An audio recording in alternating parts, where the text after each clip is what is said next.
บายดีเด้อพี่น้องสบายดีอีกรอบตอนนี้เขากำลังออกมาสิออกมาตัดเอาเครือมันพี่น้องเสียเบาเตียถือไปให้อันเจ้าสุปนี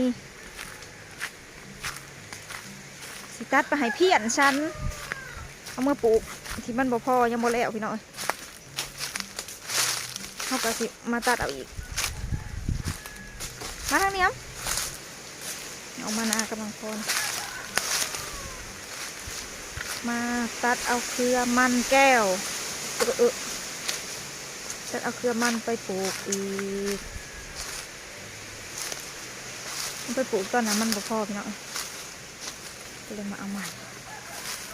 เอามา4 สอบบอกหน่วย3 สอบเต็มนี่แหละมันบ่พอเขาก็เลยมาตัดอีกมาไว้ออกมากำลังพรมันลมแห้งก็เลยใส่ปิดมาข้างในพี่น้องคือบ่มีกล้วยสุกวะนะครับบ่มีเนาะออกมาตอนนั้นสุกก็คือหนาวบัดแดดได้บ่ทำสีหนังหลายใช่ไหมเป็นตัวเองเอามาคือแดดแห้งนั่นนี่นะอยากกินอ้อยอยากกินเอาได้บ่แล้วจังกิน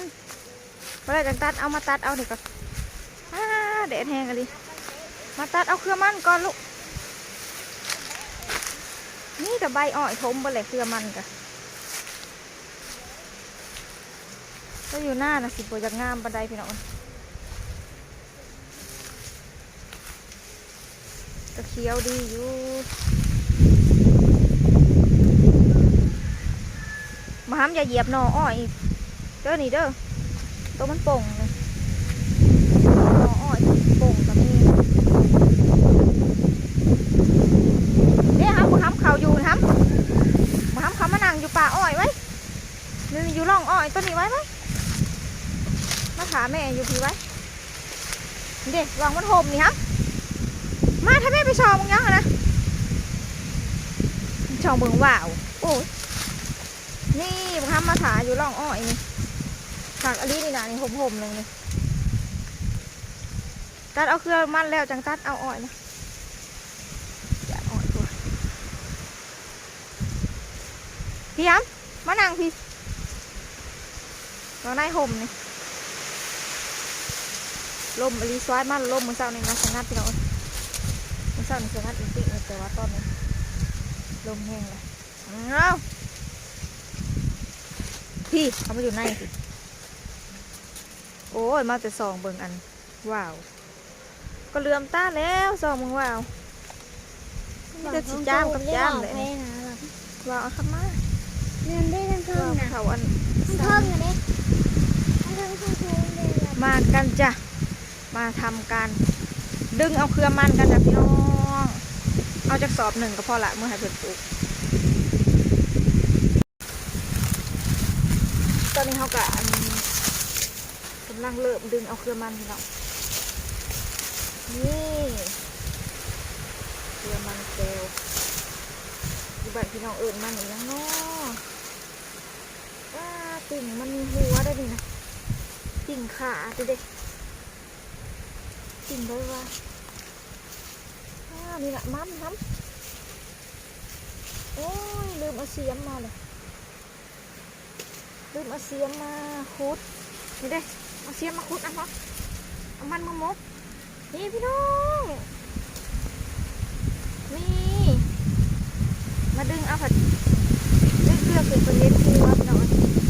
เลี้ยงหัวมันมีหลายหัวอยู่ประจักษ์นี่เจ้าบางห้องก็ไปได้คุดมาดูพี่น้อง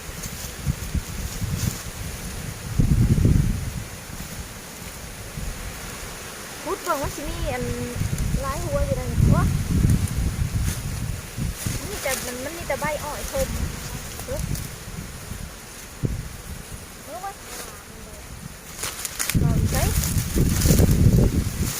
เอาเครื่องมันนี่นะมันมีหัวมันได้นี่นะมีแต่ติ่งหัวมัน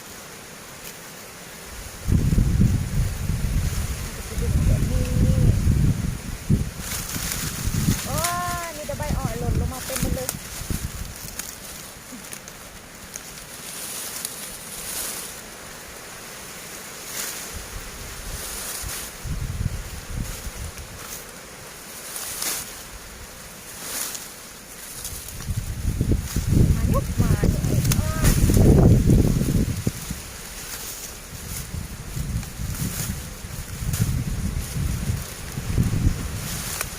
ตัดเอาเองเด้อยายนี่เอ้ย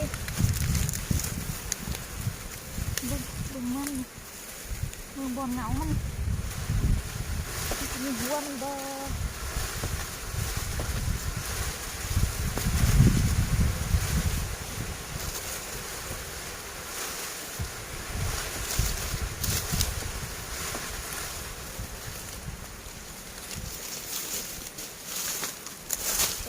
อุ่นชิมาบุญบ้านบาวบอยเนาะก็คือวันนี้ผมชิมาบุญบ้านบาวบอยเลยจะหายบาเตี้ยเอาเครือมันตลับเนี่ยเห็นแล้ว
แต่ใบอ่อยทมมัน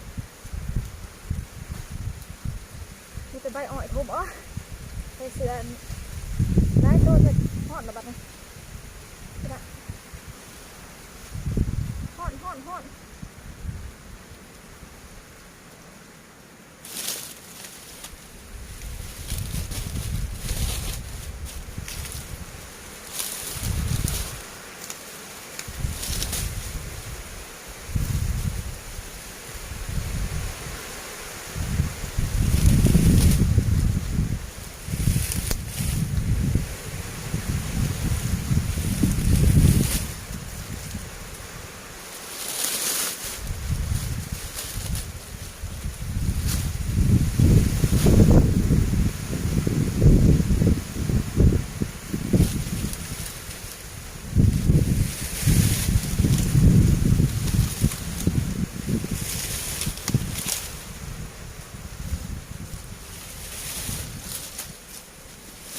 ดูชื้นนี่กันเนาะดึงเอามากันเลยง่าออกมาเลยดูชื้นนี่มาตัด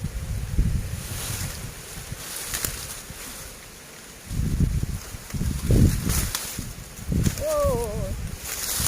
สบายอ่อยส่วนหัวแบบนี้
มาเท่านี้ก็